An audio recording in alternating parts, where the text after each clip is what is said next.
So SVBony reached out to me and asked me if I would test out one of their filters.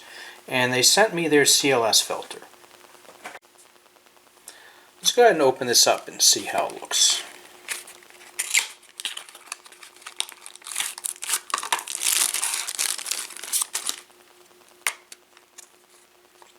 So there we go. And this is a mounted filter. And so I will be able to put this in my filter wheel.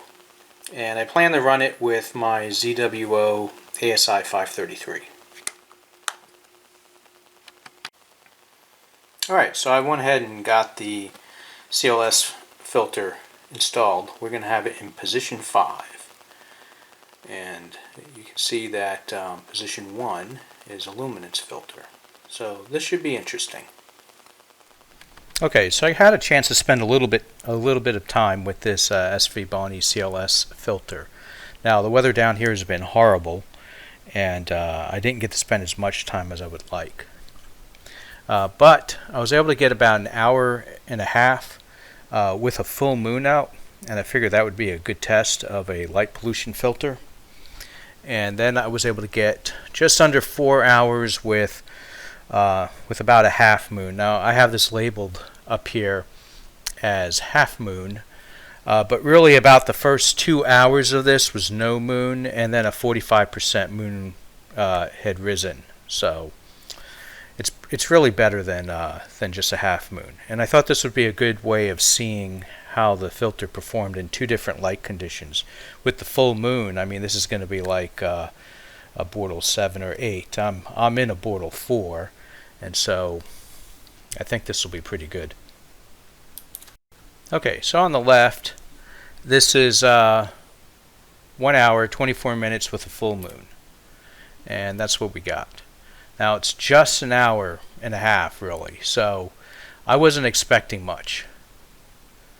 And of course it's a noisy image, but I mean, again, it's just an hour and a half. I believe I did 90-second subs at gain 100, and this is with the ASI 533. And I thought the Pelican Nebula would be a good one to test with. And to be honest, this actually did better than I thought it would. Now, I have no experience with light pollution filters, so I didn't really know what to expect. But this is actually, when you consider just an hour and a half with a full moon, I mean, not too bad. And this is what a little over 3.5 hours with less than half a moon gets you. So you can definitely see the impact that the moon's having on the color. And this is just auto stretched, right? There's no processing here. This is just straight up stacked.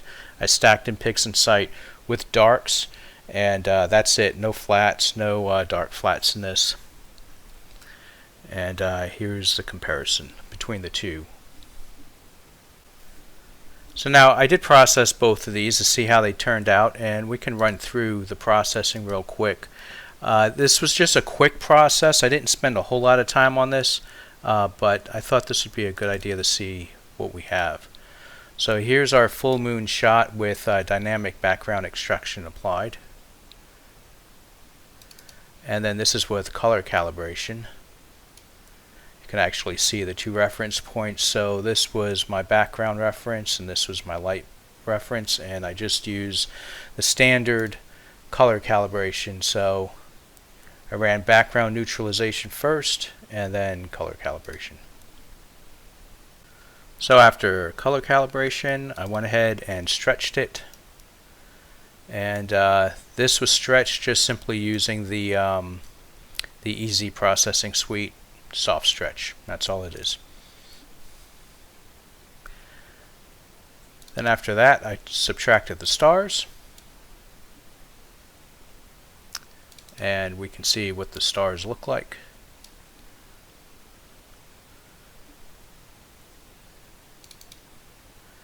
This is after I did some work on the stars.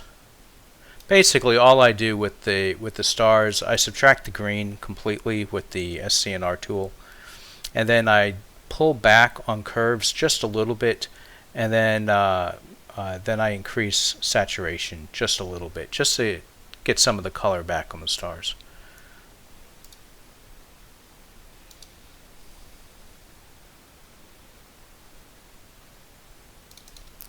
And this is what the starless looks like after I did some work on it.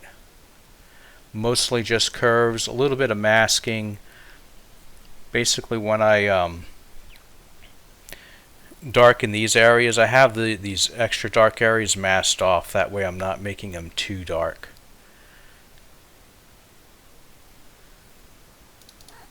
And here we go with the stars.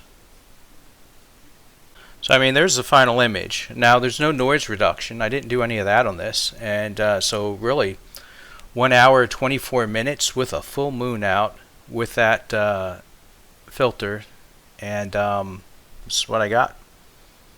So I mean, I'm actually pretty impressed. This worked out better than expected. Alright, and I did do the same exact processing for the half moon, 3 hours 43 minutes here. So here we go with dynamic background extraction on there. Here's our color calibration, and again you can see the same reference points that I used. Here's our soft stretch. So I mean, you're seeing a difference already. More time really helped, and of course the moon, even with that filter, the moon definitely hurts the contrast. Here's a star mask. There's our starless. It's actually quite clean. So I mean, I don't know, what would the Bortle scale be on this kind of data? You figure 4 without the moon, with a half moon, what, like a 6? But I mean, this is pretty clean.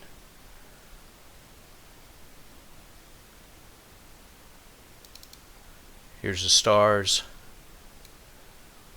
with a little bit more work on them. I mean, you can tell the color here of the stars is a little bit better without that moon out.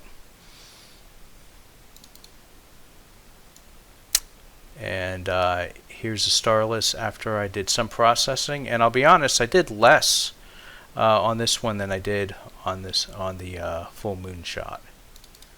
And here's the final image.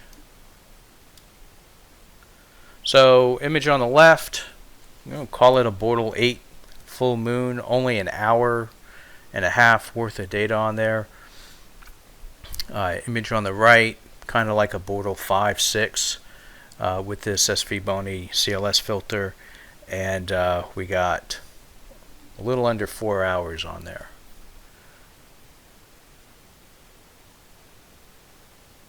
And neither image has noise reduction on there. You can get a good look at the stars here.